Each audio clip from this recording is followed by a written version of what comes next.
Downtown Charlottesville in the Macklin Building. Thank you kindly for joining us. Just a few days removed from one of my favorite holiday, Christmas. Second to last show of 2024 for the I Love CVille Show. We're on air tomorrow. Real Talk with Keith Smith on air tomorrow as well. The scuttlebutt around the North Pole has Kris Kringle, Buddy the Elf, and Frosty the Snowman replacing Keith, yours truly, and the jack of all trades on Real Talk with Keith Smith in the morning. However, Judah's going to flex his muscles and bully Frosty the Snowman, Kris Kringle, and Buddy the Elf offset so we can conclude the year, Judah and I, on the I Love CVille Show tomorrow. A lot we want to cover on the program with only 2 episodes of the I Love CVille Show left in 2023. I'm going to weave the jack of all trades, the metronome of the talk show, a man who is openly, readily admitting to our fine and fair talk show viewership and listenership. What was the saying you led with there, Judah? Why do today what you can put off until tomorrow? I would say, one of the most frustrating things in this work dynamic is that right there, at least from my side of the coin. Judah has many reasons to be frustrated with me. I have much less and very few reasons to be frustrated with you. I sincerely mean that. I know I'm difficult, high-strung, have high and unreasonable expectations, want to move at the speed of lightning and everything that we do, expect results, even if it's the first time we're doing something. I understand. It has to be done now. It has to be done now. My mindset of it has to be done now versus your mindset of, what was it again? You want the whole thing? Please, Why? please. Why do today what you can put off until tomorrow? Sometimes Eventually, things don't need to be done. Why do today what you can put off until tomorrow? Judah's mindset. The antithesis of small business and entrepreneurship moving forward in the right direction. Procrastination is opportunity's natural assassin. That's one saying I'm seeing online. Procrastination is the art of keeping up with yesterday and avoiding today. It's another I'm seeing online. Procrastination has been called a thief of time. Often greater risk is involved in postponement than in making a wrong decision. I 1,000% agree with that. I'm going to reiterate that one right there.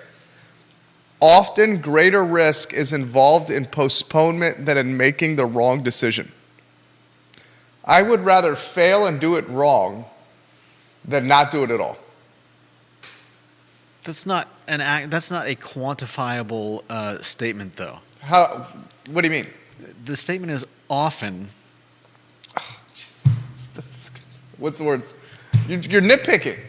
No, I'm being honest. It may be true, but that doesn't mean that you can't have just as many problems making a decision that turns out to be the wrong one than in waiting to find out more information.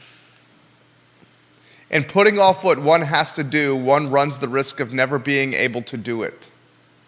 You know, one of the qualities that I least like in humans?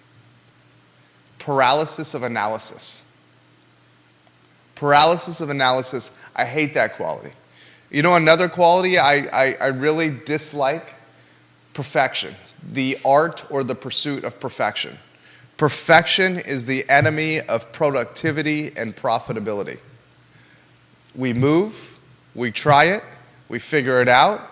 If we fail, we get up, we do it again. What we will never do is nothing.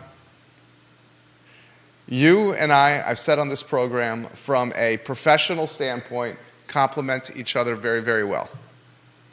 Once the 45 hours, 50 hours of work is done for the week, I think you enjoy time without hearing from me.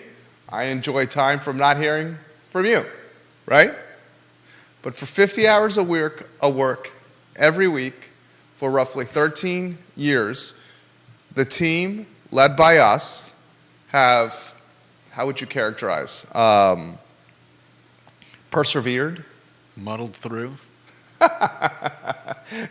This is how we answer this question, I think would be a microcosm of our personalities as well. I say, what's up, Brian? I say persevered. You say? I said muddled through. Okay. I say pushed forward. You say?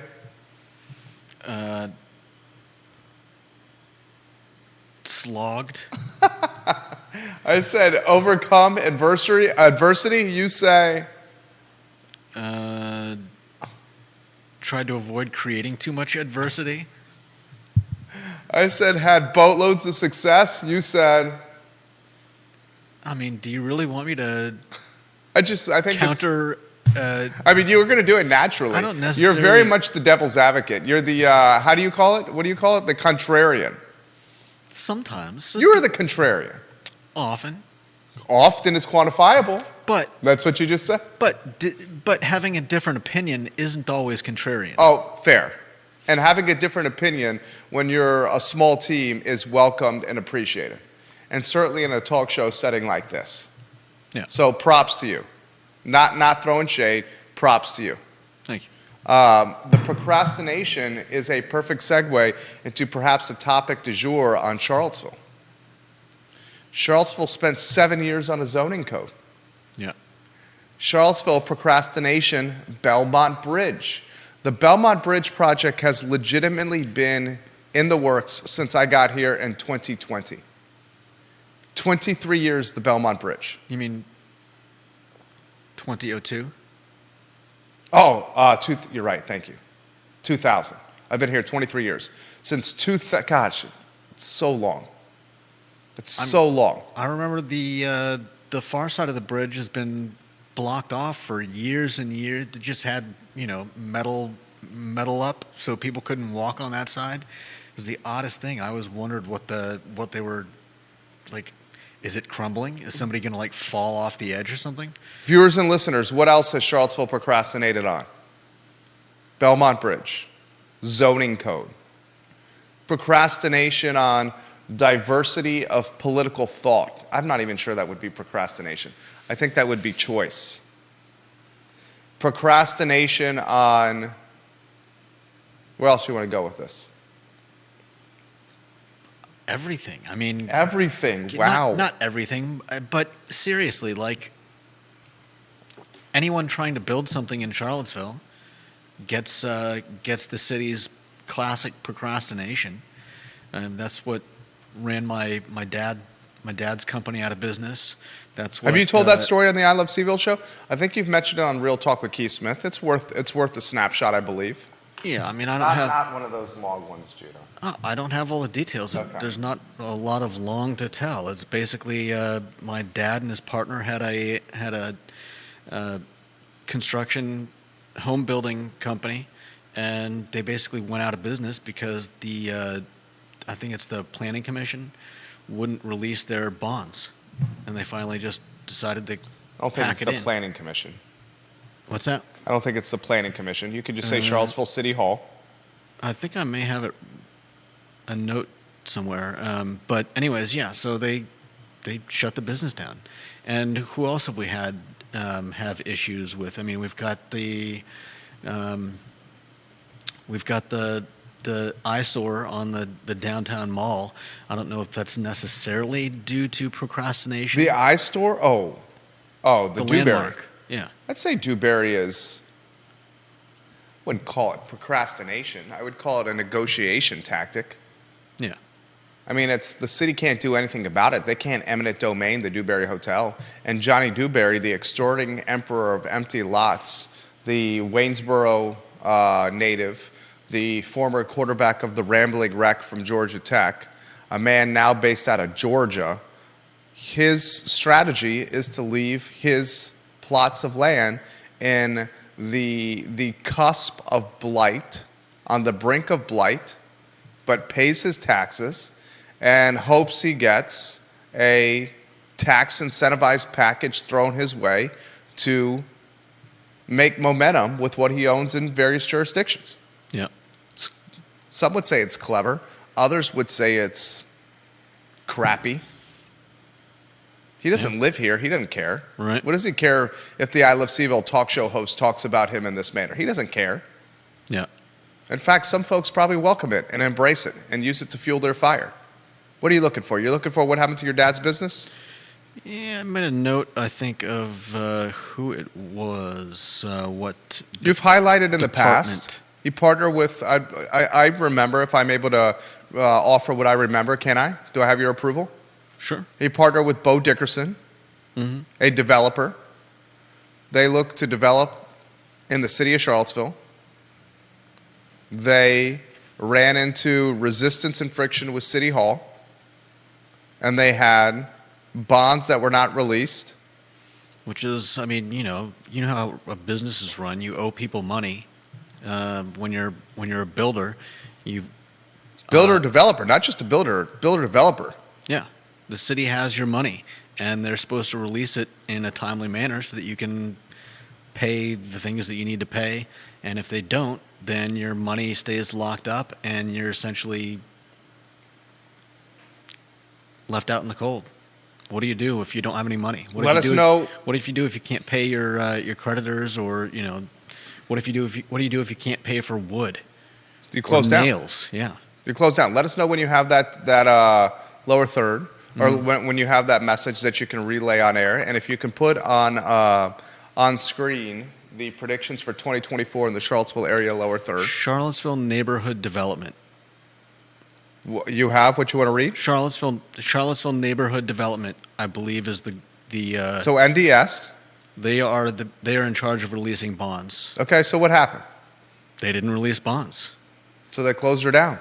Yeah, they kept going and petitioning to have bonds released so that they could pay their bills, and it just didn't happen.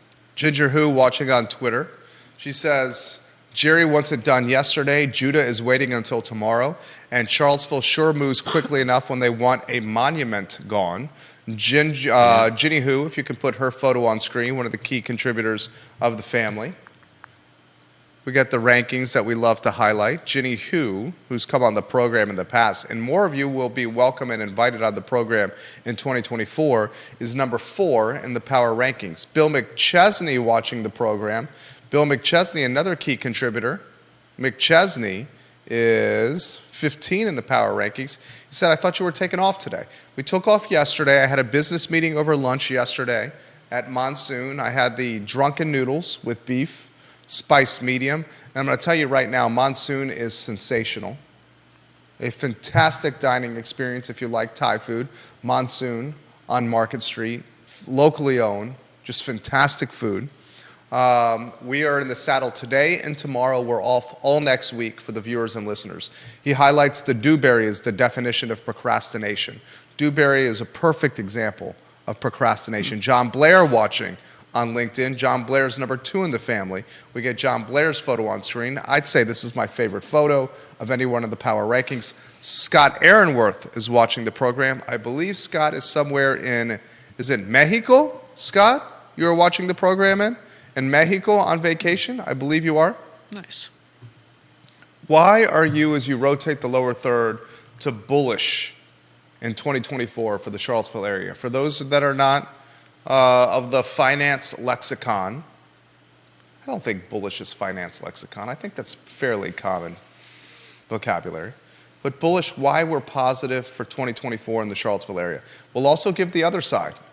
Not just glasses half full. We'll start with glasses half full because while I do think Judah is a bit of a contrarian, I truly believe he is a positive outlooked individual. So you certainly know I am.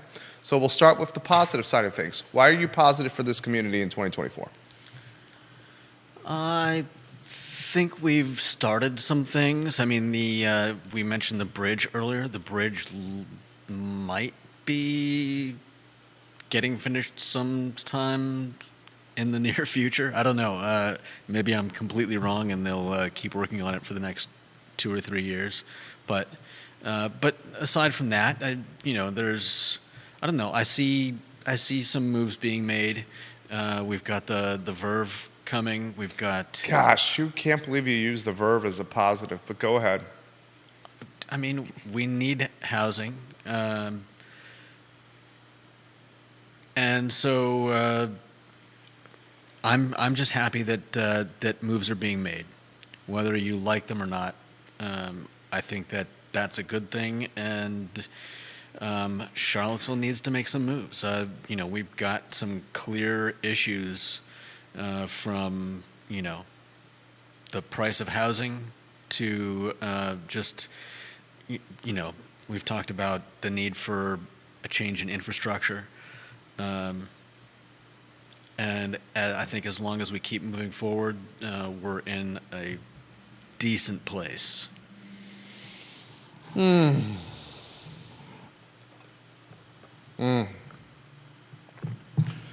the same reasons you're positive I can use as some of the same reasons I'm potentially bearish. Yeah. You bring all this housing online, and I'm all for housing. I don't want anyone to paint me as a NIMBY. But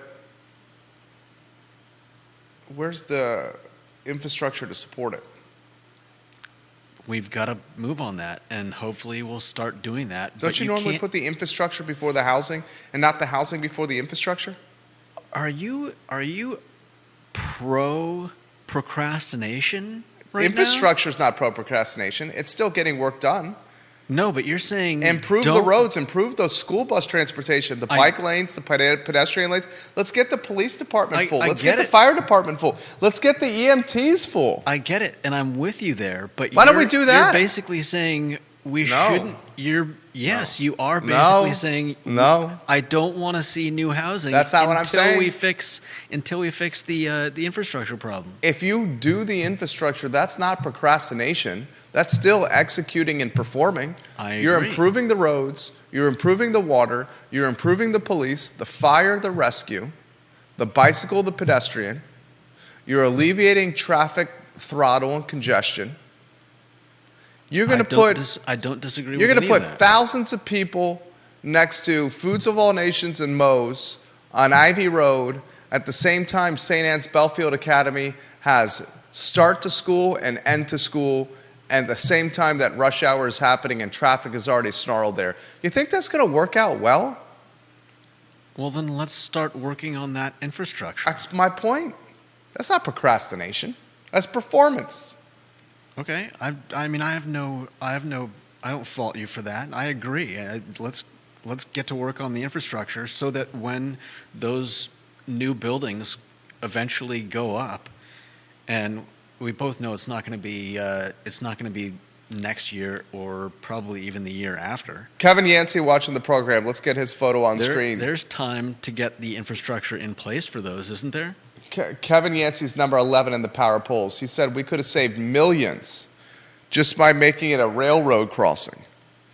I've highlighted on the program the pipe dream, the romantic vision, the romantic notion of a gondola system in Central Virginia. I realize that is not as close to reality as potentially improving public transit. Public transportation. Public transit right now is, I'm not trying to throw shade, I'm being realistic. Have you used it? What's that? Have you used it? Have you used it? No. I have used it. You know what? We should take the I Love CVille show on the road. Judah and Jerry take Kat from Market Street to Pantops to Barracks Road to the corner and back to the studio. Obviously, we're not going to have this ridiculously awesome studio. We're going to have to Facebook Live with the tripod in hand and us getting on the bus, be like this. This is Jerry and Judah. We're on Market Street. We're getting on the bus. Judah, how you feel right now? And what you would feel, oh my gosh, they have a ramp that's going to get us on the bus over here, and you can put your bicycles in front of the bus. This is pretty spacious. When's the last time you've been on a bus?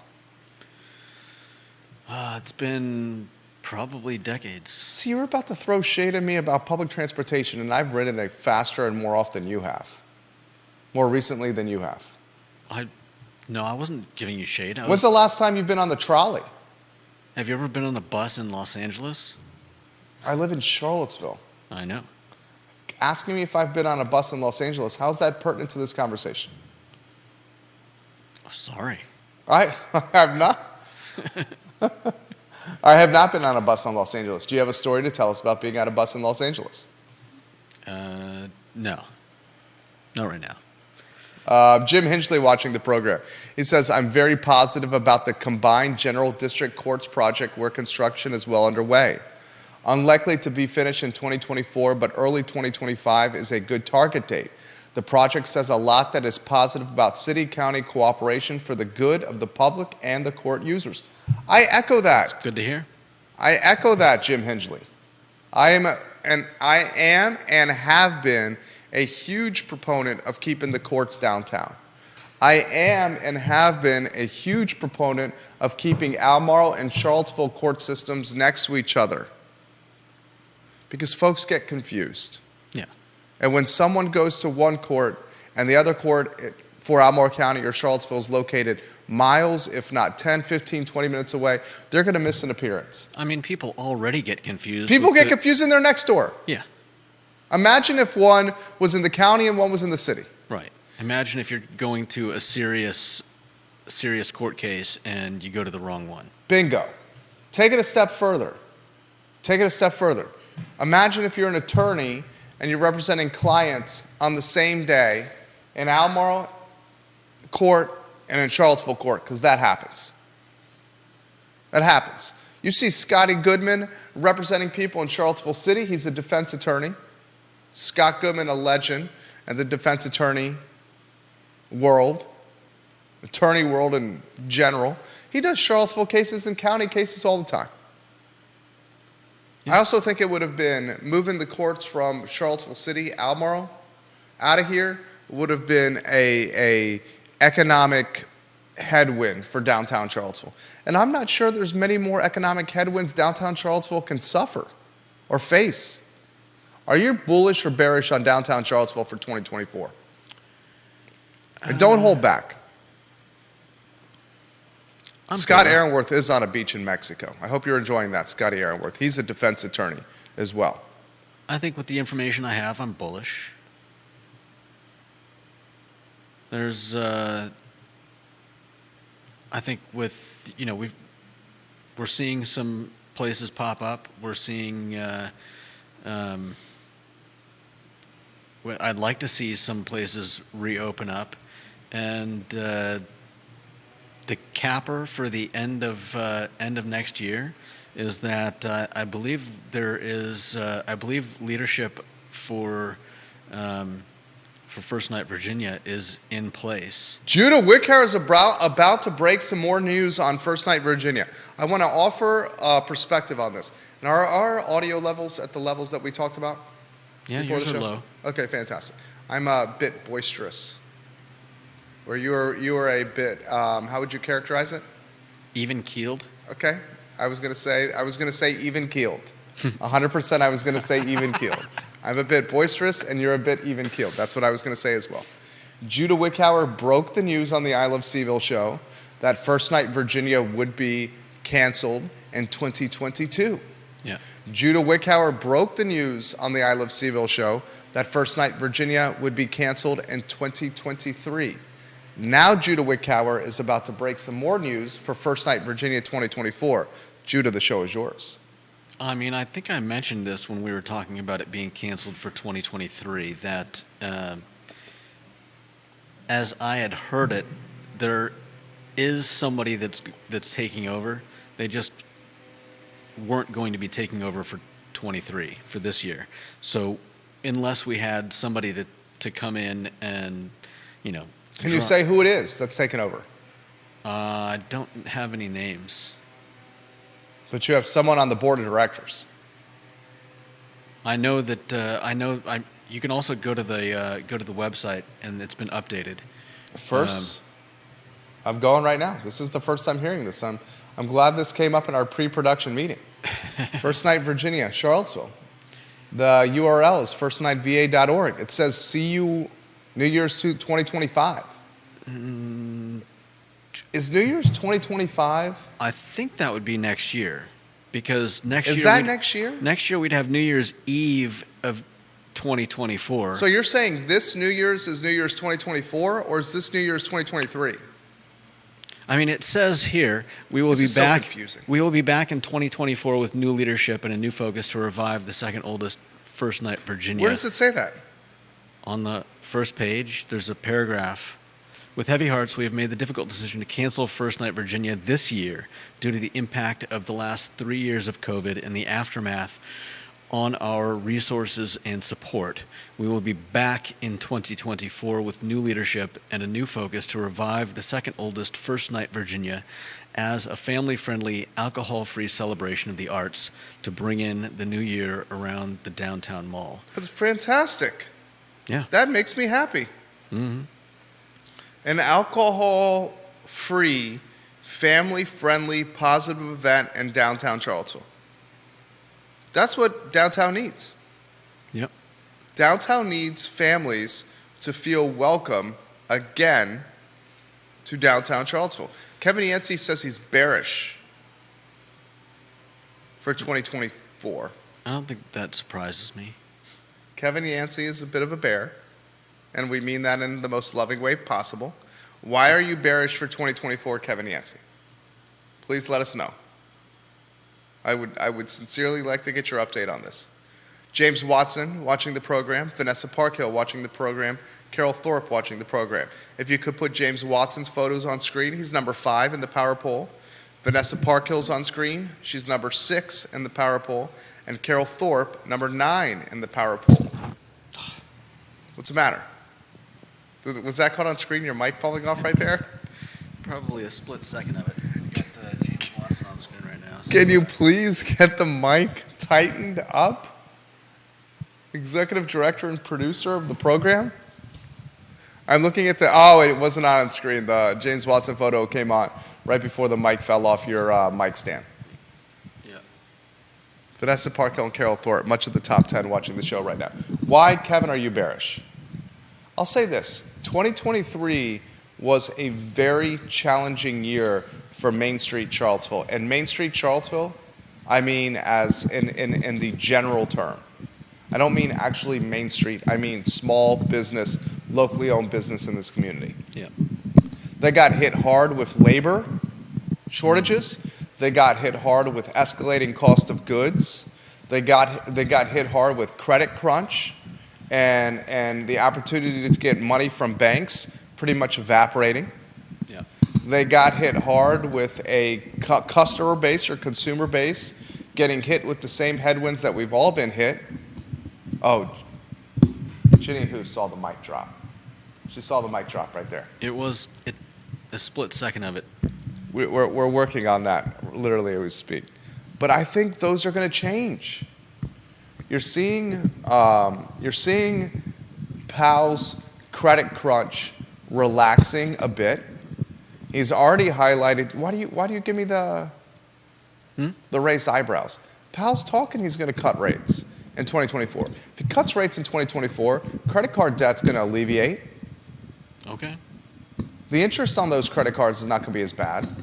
Yeah. The banks will be more willing to lend. People will spend more money. That's a good thing.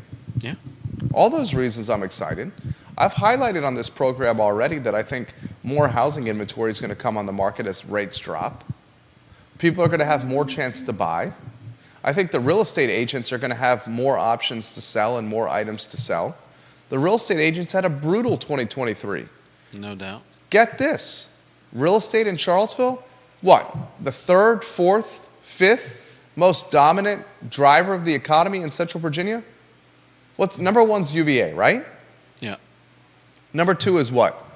Tourism and hospitality. F&B. 3, well, maybe you say restaurants, food and beverage. 3, you could also throw in the government contracting.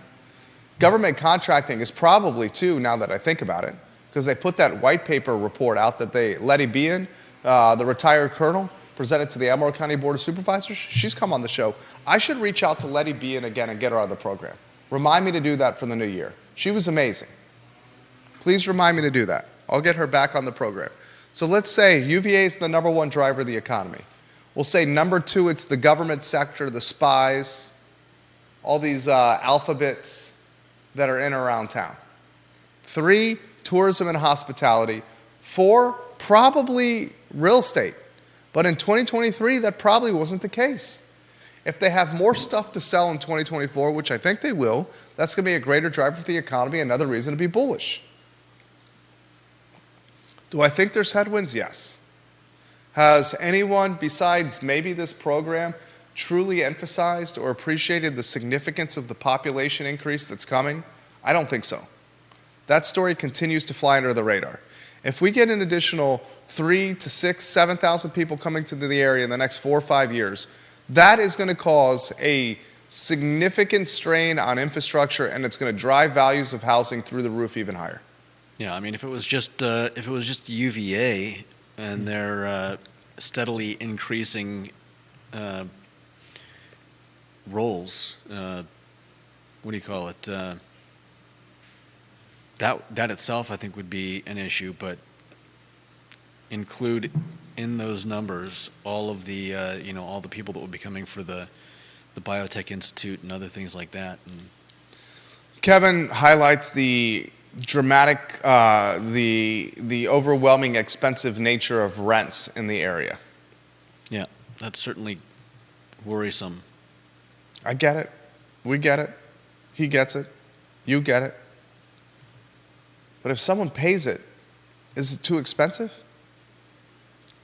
I think that's I don't want to swear, but I think that's a poor way of looking at it, not to mention phrasing it. Talk to me. That's how it's done. I mean, yeah. It takes one. I mean, but that's like saying we've got this life-saving drug and we would love to be able to give it to everyone, but all these people over here are willing to pay, $1,000 a pill. So, sorry to the rest of the people, but that's the market. I mean, I get it. In some cases, like if you're the head of a corporation, sometimes you have to make those decisions. But at the same time, you and I are empathetic people, and I think most of our viewers are as well. And at some point, you have to say, look, screw profits. I want to help someone, or I at least want to actively not screw people, right? You're talking about a tough dynamic. We rent our properties below market.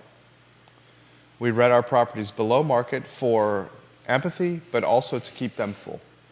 We rarely have vacancies because they're priced below market. Others do not do that. They would rather have a vacancy or two to maximize rents. The property owner, Neil Williamson, has said this many times, has rights. And the property owner can do whatever he or she wants. Yep. And if it's their prerogative to do it, it's their prerogative to do it, isn't it? 100%. I'm not arguing against people being able to do that. I'm just saying you can look at things in the aggregate and say it's all good. I mean, that's the way the market works. But taken individually, I think we have to own up to the things that we do in life, and at some point, the way I see it is that my personal responsibility would be to err on the side of I don't know how to phrase this. Charitable pricing. I guess. Charitable pricing. But it's not charity though. Like nobody's losing money raising their rents, right? I mean, they're raising the rents more than they are paying extra in whatever taxes or whatever. I don't know if that's necessarily the case. Not with the current tenant year over year.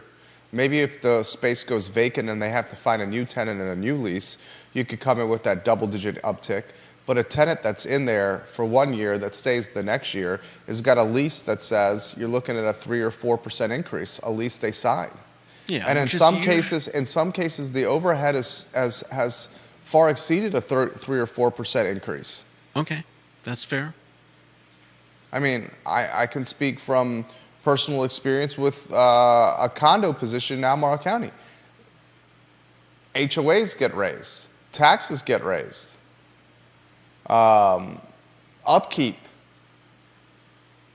that landlord has to do increases. 4% increase doesn't necessarily keep up with that. Okay. But you're playing the long game. I'm not going to say that all landlords. There's many that are out there that are going to look to squeeze every single penny, to your point. But many are just trying to get by. Yeah. Yeah, I'm not digging on anyone. I'm not saying anyone's doing it the wrong way. It's easy to vilify, and I'm not saying you are. Oh, I'm not saying you are. It's very easy to vilify. But I think folks we do. see that far too often, not just in Charlottesville, but in general, but everywhere. Easy to vilify, right? Yeah, it's easy to sit in your ivory tower and pretend that you would do everything the right way if you were in charge. There you go. Monday morning quarterback, if you may. How do you think the impact of Natalie Oshrin on council is going to have? With Natalie Oshrin on council, do you have Natalie Oshrin's photo we can put on screen? I think you have it saved. I think I do somewhere. Let's see. You're going to have two relatively young city councilors on the dais. See if I can get her age. Am I able to say her age without disrespecting her? I know you're not supposed to say a woman's age, but if she's a city councilor, can you say her age? Or no? I don't know. You're asking the wrong person. Am I allowed to say her age? Her picture's on screen. That's Natalie Oshrin's photo on screen. You're going to have a female on council. A woman. What's that? A woman. Isn't a female a woman? More or less. We've gone over this. What? I forget what we went over. You can't say female? It's usually used in regards to, like, animals. Like, What?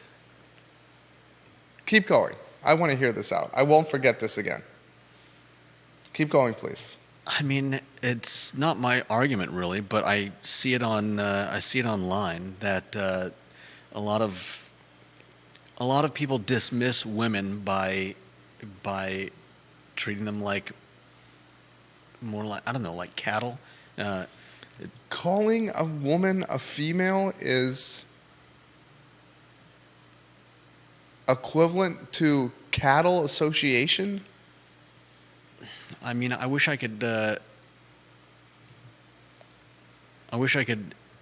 explain it better. Do we need to hear it explained better? No, you don't need to. No, I mean, unless you. I mean, I'm happy to use the word man and woman from here on out. The words top of Google, female or woman. Essentially, female connotes a biological category, while woman is a whole human person.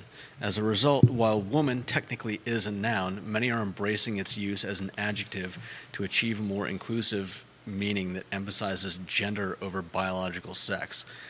I don't know that that's why. Then Google male. Male over man? Yeah. But who uses male? People use male all the time. Such as? The same people who use female. Okay. You've never heard someone refer to a man as a male?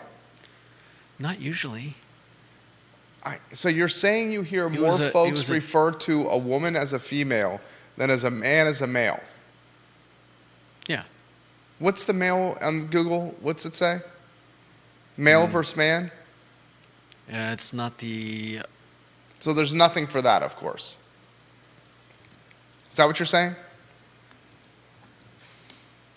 Let's see. Male is a biological descriptor. Man is a more complex word with a lot of social connotations relating to age, maturity, strength, authority, and sex. It's not from the same sources the other one. Does any viewer and listener, have you heard of this? We'll get to John Blair's comment. John's photo back on screen, number 2 in the family. This goes back a long way, but the city was supposed to find a new home from the farmers market. I believe that process started in 2015, 2016. The Market Plaza project fell through in 2018. The farmers market remains in the same location in 2023. Great example of procrastination from John Blair, number 2 in the family. Great example. Why there's 2 farmers markets within walking distance of each other, within a 9-iron of each other, literally a 9 or 8-iron, depending on the distance of your golf swing. I'm sure you're going to get a bounce with your Titleist on the asphalt in between Ix Park and Kindlewood. Is it Kindlewood now? I think Friendship so. Court is Kindlewood, right? I believe so. There's some cement and some asphalt for your Titleist to bounce. So I think someone could confidently hit a 9-iron.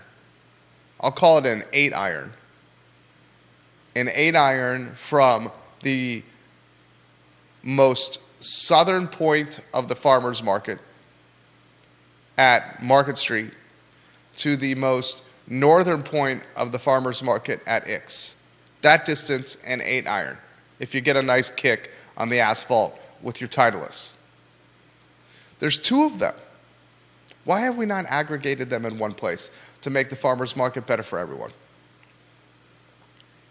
Anyone have an answer? Probably not. Otherwise, it would have been done. Wouldn't you just put it at Ix?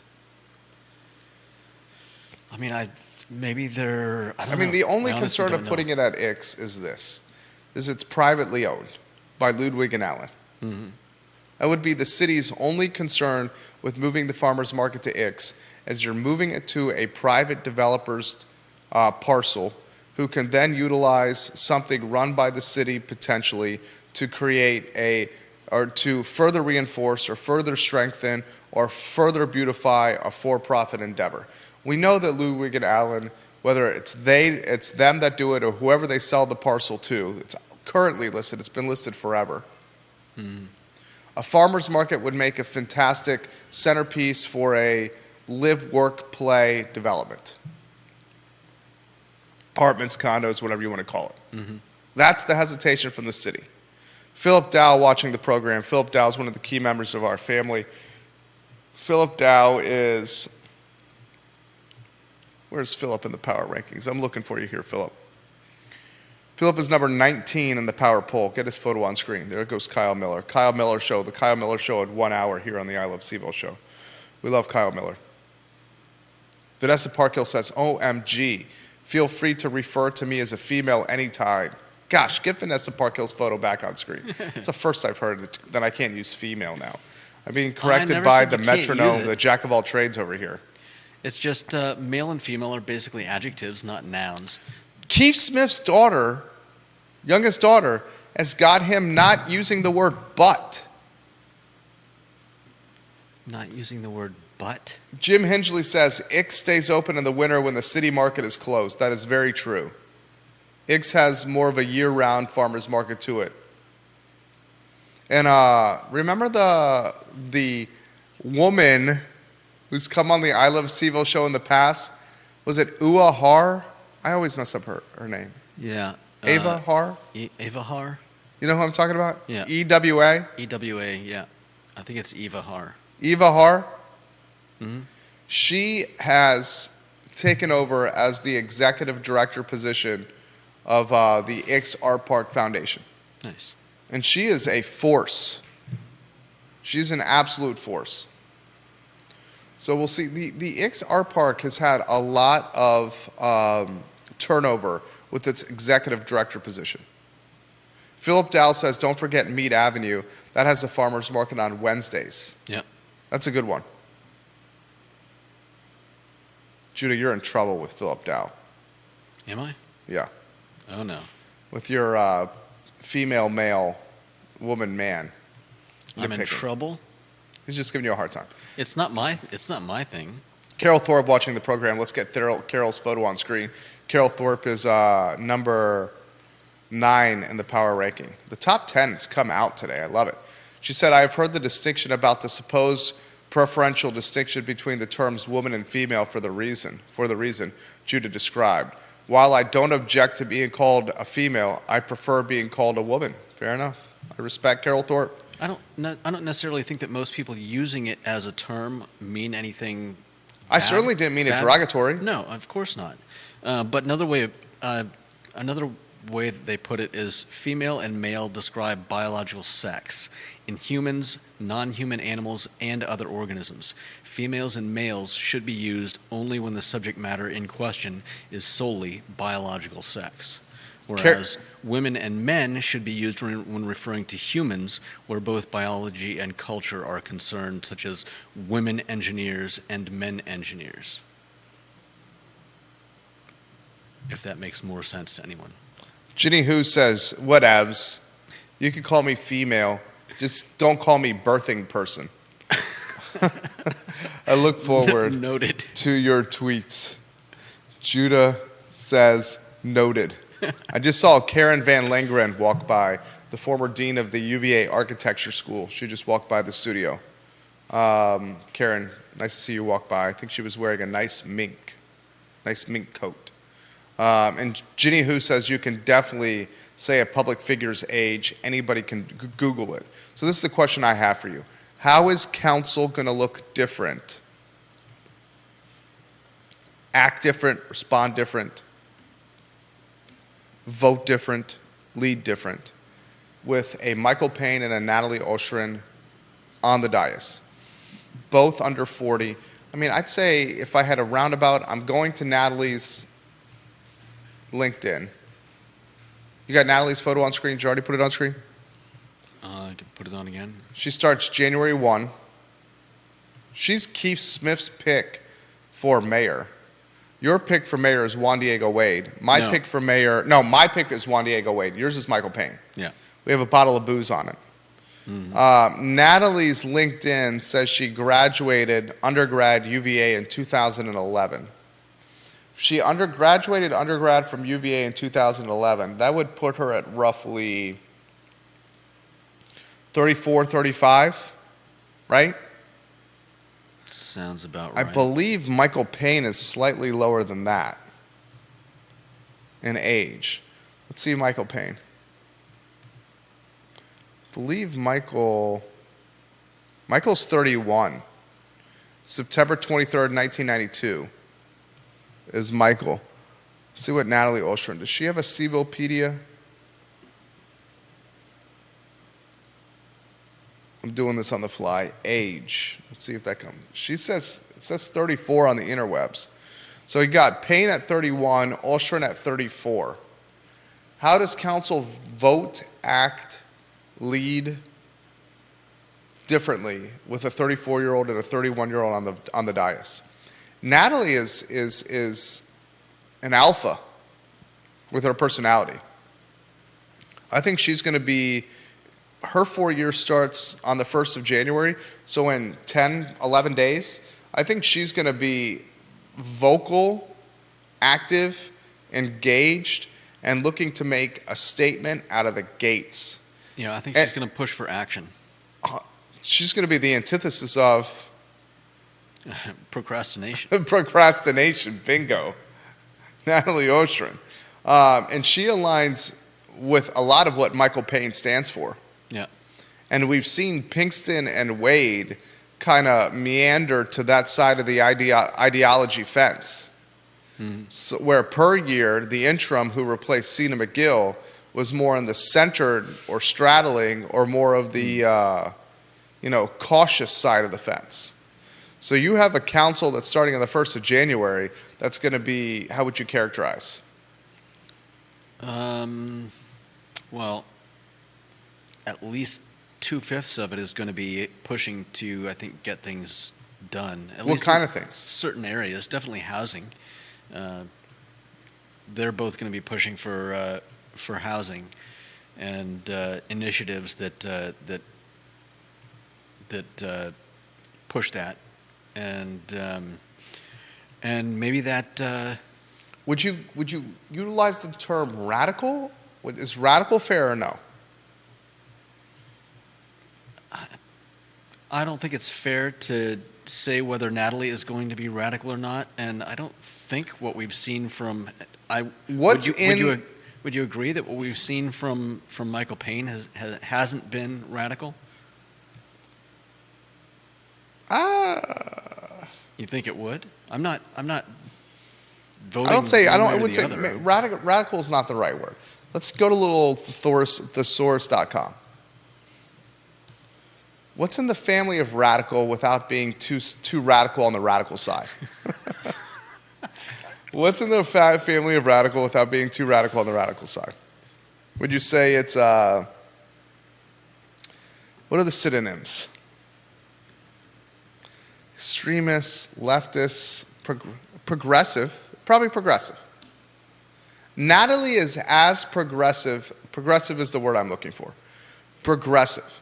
Natalie is as progressive as Michael, if not more progressive on certain things. And you got Pinkston and Wade, who've shown tendencies to vote progressive in circumstances. So you can make a legitimate argument that on the 1st of January, you have a more progressive, unified voice on council than we have seen in a long time. We've had voices on council that have been activists. Activist is very different than progressive. Sina McGill was progressive, certainly. I think Sina was looking for her identity on council. Okay, but she ended her term early and perhaps never truly found it. But even and she had circumstances in her personal life, and I'm not going to get into her personal life for privacy purposes. I'm not trying to call her out. I'm just saying that kept her perhaps distracted from a full term on council. But even if she had a full term, I wouldn't have imagined her. I think Miss Ostrin is going to be more progressive with her impact and her execution and her stick-to-itiveness than Sina McGill ever was. Okay. Not throwing shade at all. Yeah. I think we're going to have because you think about it, you got Payne, Natalie for 4 more years. You could have a gateway with Payne and Natalie on there. Snook also for 4 more years. Pinkston and Wade, their terms, what are they, 2 in? I think so, yeah. 2 in. Depending on how the Pinkston-Wade re-up goes, you may have the most progressive council in Charlottesville history. Progressive, different than activists. Yeah. Different than activists. Mm-hmm. One of the things that worked against the Micaiah Walker era was her pursuit of activism alienated so many people that little got done. Yeah. Payne's not pursuing activism. Natalie's not pursuing activism. Right. They're pursuing progressiveness. And progressiveness doesn't alienate, not to the clip of activism. Especially not in a city that, like Charlottesville, actively elects those people. There you go. Kevin Yancey says, imagine starting a new dining venue and before you turn the lights on, you're staring at $7,000 a month before payroll and inventory. I believe he's referring to Red Pump Kitchen, which has dropped to $7,000 a month. It has been vacant for a long period of time. I am actively involved in this this space of business with our clients and helping them grow their businesses through new spaces. And I will say that $7,000 a month, while it seems high, $7,000 a month is very much in the market or in the category of Class A spaces. There's many other places in the city of Charlottesville that are more expensive than $7,000 a month. Many other places. And the $7,000 a month on the downtown mall requires a lot less commitment than, say, some of these other places, perhaps Barracks, Stonefield, for example. I will highlight that. I will say I understand that $7,000 a month is a lot of money, but, there's more out there that are more expensive. I'll leave it at that. Definitely. All right, so what do you want to do on tomorrow's program? I would like to highlight some of the commentary. You got some props from the Erpies on the stories that you've been putting together for I Love CVille. What stood out from you as we close today's show of the holiday season? Where would you go? Where would you shop? Anything like that that stood out with you in your research, your personal visits, your experiences with some of the content you've created on ilovecville.com. And I will highlight this. You've done a fantastic job highlighting local business, Judah. Judah Wickhauer has highlighted 11 local shops for Christmas shopping. You can find that on ilovecville.com. 11 local shops for Christmas shopping. 7 restaurants for Christmas Day, Christmas Eve dinner, and Christmas Day dinner. It's fantastic, Judah. Judah's done stories on 9 spots for photos with Santa. I believe you have a New Year's Eve story that's going to be out today. It's out, yeah. It's out now? Yeah. I don't see it on the website. You didn't publish that. Did that go out in the newsletter? Or was it the shops in the newsletter? Shops is in the newsletter. So you're going to get the New Year's Eve out in the newsletter? New Year's Eve is up. Where is it on the website? Did you refresh your Browser? Yeah. Is it in the lead slot? Not anymore. Oh, I see it. You're right. I stand corrected. I had a cached website. 8 New Year's Eve events to attend around Charlottesville is up. Very nicely done, Judah. Thank you. What stood out to you? What stood out to me is that a lot of places just aren't. They're not advertising. A lot of I'd love to highlight more places around Charlottesville, but there are so many places that don't have information. Go on to some of these, Google Calendar type things that will show New Year's Eve events, and there are places that look like they might be doing something, but if you go to their website, there's not a peep. If you go to their Facebook page, they haven't posted in 3 or 4 months. If you go to, they're missing out. There are people that are probably going to pass on or not even know that they're doing something. And it's disappointing to think that Charlottesville businesses in this time of great need are losing money, not to mention clientele or business that would gladly come and spend their money if they just had some inkling that something was going on. And it was the same with almost all the stuff, whether it was the Christmas places to interact with Santa. It's like, okay, I know there's more than what I'm seeing, but not everybody is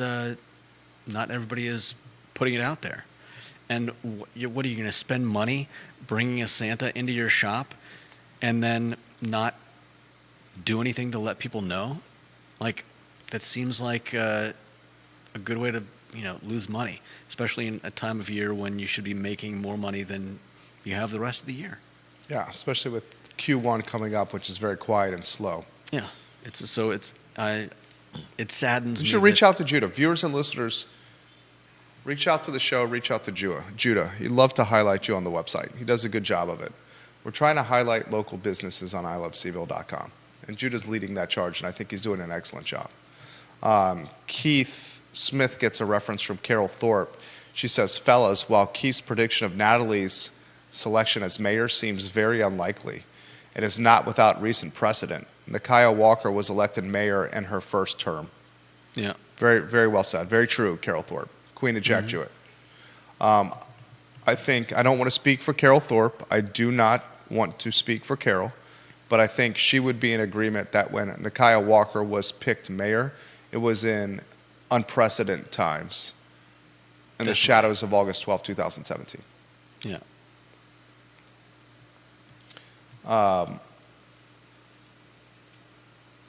Judy McMullen, who had a pool hall, fantastic pool room before COVID, says, I would love to find a place for $7,000 a month that would work for my business.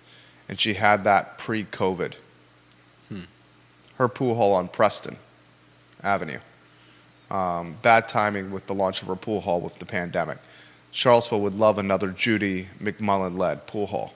She's very much a pool and billiards enthusiast.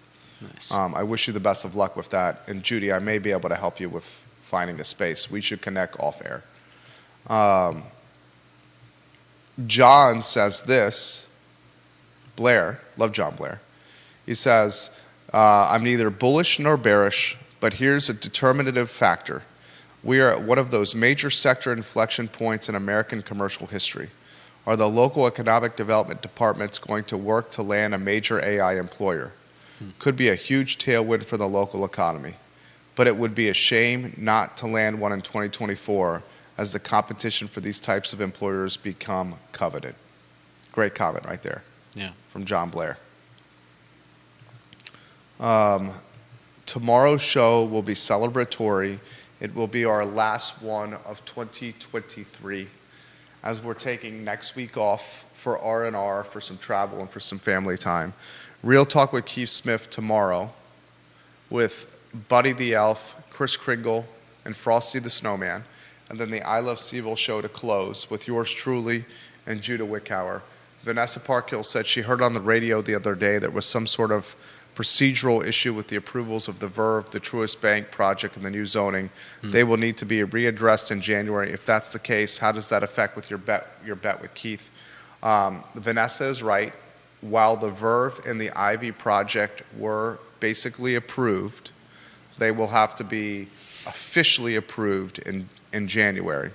Still, those projects are moving forward as is. And Vanessa, my bet with Keith is tied to the approval of upzoning, and not the Verve and the Ivy project. And upzoning was approved by council this week, so I owe Keith a bottle of rum. Carol says, agreed. I think it's a long shot, just that it's possible and not without precedent. 100%, Carol. 100% right. Your memory for history is second to none, Carol Thorpe. I will set something up with you, Judy McMullen, after the holidays for that concept. I have a couple options. Judah, I am grateful for you, and I'm excited for the close of the calendar year on the I Love CVille show tomorrow at 12:30 p.m. Bravo and job well done, my friend. For Judah Wickower, my name is Jerry Miller, and this is the Thursday edition of the I Love CVille show. So long, and happy holidays. And we need to tighten these mics. That one you don't have to worry about. This one's loose, too. Yeah, but see that little knob on the top? Yeah. That'll keep it. It's never going to fall out. Unlike can we still the get rest it of tightened? these.